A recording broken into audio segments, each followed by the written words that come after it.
नमस्कार दोस्तों, आज की नई वीडियो में आपका बहुत बहुत स्वागत करते हैं। मेरा नाम है रविंदर और दोस्तों आज की वीडियो में आपको बताऊंगा कि आपने यदि किसी भी कंपनी का सिम वीआई में पोर्ट किया है तो सिम चालू कितने दिनों में होगा, यानी कि आपका पोर्ट जो है सक्सेसफुल कितने दिनों में होगा। या आपके पास किसी भी कंपनी का सिम है और आपने किसी भी कंपनी में सिम पोर्ट कराया है तो वो सिम चालू कितने दिनों में होती है। तो दोस्तों जानेंगे इस वीडियो के माध्यम से, तो वीडियो में बने रहें। वीडियो को शुरू से लेकर लास्ट तक जरूर देखें और यदि आप यूट्यूब चैनल पे पहली बार हो तो चैनल को भी सब्सक्राइब कर दें, साथ ही साथ वीडियो को लाइक करना ना भूलें। और यदि आपने अभी तक हमें फेसबुक पेज पर फॉलो नहीं किया है गाइस तो वीडियो के डिस्क्रिप्शन में आपको लिंक मिल जाएगा, आप वहां जाकर लाइक और फॉलो कर दीजिए और इसी प्रकार का वीडियो का आनंद आप वहां पर भी ले सकते हैं। और दोस्तों यदि आपने सिम पोर्ट करा दिया है और ज्यादा टाइम हो चुका है और आपका सिम चालू नहीं हुआ है तो आपको क्या करना है, तो दोस्तों मैं विस्तार पूर्वक बताऊंगा इस वीडियो में, तो वीडियो को ध्यान से देखें। सबसे पहले बात करेंगे दोस्तों उन कस्टमरों के लिए, जैसे मान लीजिए लोकल कस्टमर। अब लोकल कस्टमर कौन होते हैं मैं आपको ये भी बता दूं। जैसे मान लीजिए आप अपने घर पर रहकर ही अपने पड़ोस के किसी भी रिटेलर से सिम, यदि आपके पास किसी भी कंपनी का सिम है और आप किसी भी कंपनी में सिम को पोर्ट करा रहे हैं, मान लीजिए आपके पास एयरटेल का है वीआई में करा रहे हैं या वीआई का है एयरटेल में पोर्ट करा रहे हैं और आप रहने वाले भी वहीं के हैं, तो यहाँ पे दोस्तों मैं आपको बता दूं कि यदि आप वहीं के रहने वाले हैं और वहीं का ही रिटेलर है तो गाइस यहाँ पे जो है मिनिमम जो टाइम लगता है वो लगता है 2 दिनों का। अब गाइस 2 दिनों का टाइम कब लगता है और 2 दिनों से ज्यादा टाइम कैसे लगता है मैं आपको ये भी बता दूं। जैसे मान लीजिए आपने आज सिम पोर्ट कराया और आप नेक्स्ट डे आपका जो है संडे पड़ जाता है या 2 दिन की छुट्टी पड़ जाती है, तो गाइस ऐसे में जो है आपका जो सिम चालू होगा 4 वर्किंग डे में, यानी कि 2 दिन यदि छुट्टी है किसी भी कारणवश या सरकारी छुट्टी है और या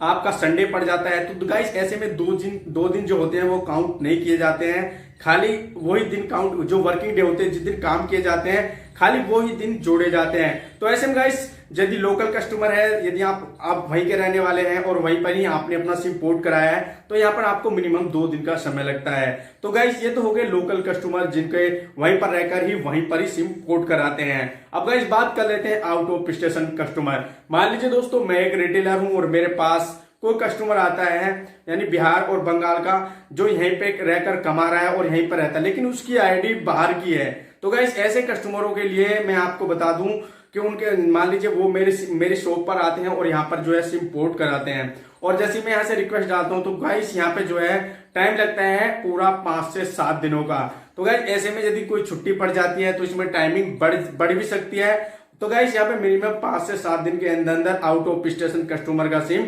पोर्ट हो जाता है। लेकिन गाइस मैं आपको एक चीज और बता दूं, यहाँ पर कुछ सर्कल ऐसे हैं जहां पर जो है पोर्ट 4 से 5 दिन में 100% हो जाता है। जैसे कि मान लीजिए हम दिल्ली एनसीआर के में हैं और मान लीजिए मेरे पास कोई कस्टमर आता है आउट ऑफ स्टेशन, तो गाइस उसका 100% कोई छुट्टी ना पड़े चौथे दिन यानी 4 से 5 दिन, आज चौथा दिन हो चुका है यानी कि आज 4 दिन हो चुके हैं तो आज रात 11:59 के बाद उनकी सिम जो है एक्टिव हो जाएगी और 5वां दिन स्टार्ट हो जाएगा। तो गाइस ऐसे में यदि आप कुछ क्षेत्र ऐसे हैं जहां पर पूरे 7 दिन का भी समय लगता है और कुछ दिन मैं आपको ये भी बता दूं यदि उस दौरान कोई छुट्टी नहीं पड़ती है, जैसे मान लीजिए कोई सरकारी छुट्टी नहीं पड़ी, सरकारी छुट्टी पड़ जाती है या कोई संडे पड़ जाता है, तो गाइस यहाँ पे जो है उन दिनों उनको काउंट नहीं किया जाता क्योंकि वो वर्किंग डे में नहीं आते हैं, काम उसी दिन होता है जिस दिन ऑफिस खुलते हैं। तो गैस ऐसे में जो है आपका सिम जो है लोकल आईडी पे 2 से 3 दिन और आउट ऑफ स्टेशन आईडी पर 5 से 7 दिन के टाइम। अब गाइस ये तो हो गई आपकी सिम आपने पोर्ट कराया और इतने दिन में आपकी सिम चालू हो गई। अब गाइस बात करेंगे उन कस्टमरों के लिए, जैसे मान लीजिए आपने किसी भी कंपनी का सिम, मान लीजिए आपके पास एयरटेल का सिम है और आप वीआई में कराए या आपके पास वीआई का सिम है आपने जियो में पोर्ट कराया, तो गाइस यहाँ मान लीजिए आपने जो रिक्वेस्ट तो डला दी है और आपका जो टाइमिंग है 8-9 दिन हो चुके हैं बट आपकी सिम जो है चालू नहीं हुई है और आपके पास कोई ऐसा भी खास कोई मैसेज नहीं आया कंपनी की तरफ से जिसमें आपको बताया जाए कि आपका सिम जो है चालू नहीं हुआ। तो गाइस मैं आपको बता दूं ऐसे में आपको करना क्या है। मान लीजिए आपके पास एयरटेल का सिम था, आपने उसको वीआई में पोर्ट कराया, या आपके पास वीआई का सिम था या आपने उसको एयरटेल में कराया या जियो में कराया या जिस किसी कंपनी में भी आपने अपने उस सिम को पोर्ट कराया। मान लेते हैं मेरे पास कोई कस्टमर आता है वो अपनी सिम को एयरटेल में पोर्ट कराता है। अब गाइस उनकी जो सिम है मैंने उनको सिम दे दी और उनका वो सिम कार्ड चालू नहीं हुआ।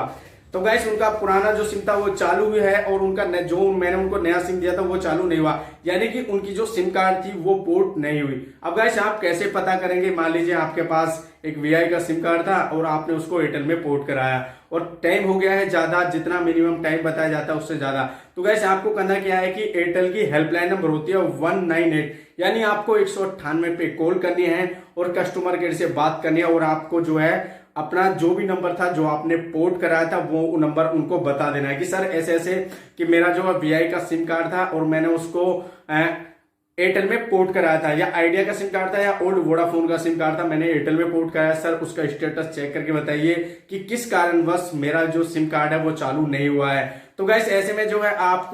जब कस्टमर केयर को इस तरह से इन्फॉर्मेशन देंगे तो वो आपको बता देंगे कि इस तारीख में आपकी रिक्वेस्ट डाली गई है और इस कारणवश जिस किसी भी कारणवश आपका सिम कार्ड जो है एक्टिव नहीं हुआ, या मान लीजिए जिस रिटेलर से आपने जो है डॉक्यूमेंट सबमिट कराते बार जब वहां पर जो है पूरी इन्फॉर्मेशन फिल की जाती है वहां पे ये प्रॉब्लम कर दिया है, या आपका जो फोटो जो है वो सही से मैच नहीं हो पाया, या आपके जो डॉक्यूमेंट है वो वहां पर जो है सही तरीके से जो कंपनी के सिस्टम में अपलोड होते हैं वो सही तरीके से वहां पर उनका जो फोटो खींचा गया वो सही नहीं है। तो यार गाइस यहाँ पे जो कुछ भी कारण हो सकता है, कस्टमर जो कस्टमर की जो डिटेल होती है, जो स्मार्ट कनेक्ट यानी कि जिस किसी भी कंपनी में आप जा रहे हैं, यानी एयरटेल में जा रहे हैं तो एयरटेल का जो पोज होता है एयरटेल मित्र एप्लीकेशन, या तो उसमें जानकारी सही तरीके से नहीं दी गई है। तो गाइस यहाँ पे जो है बहुत कारण होते हैं सिम के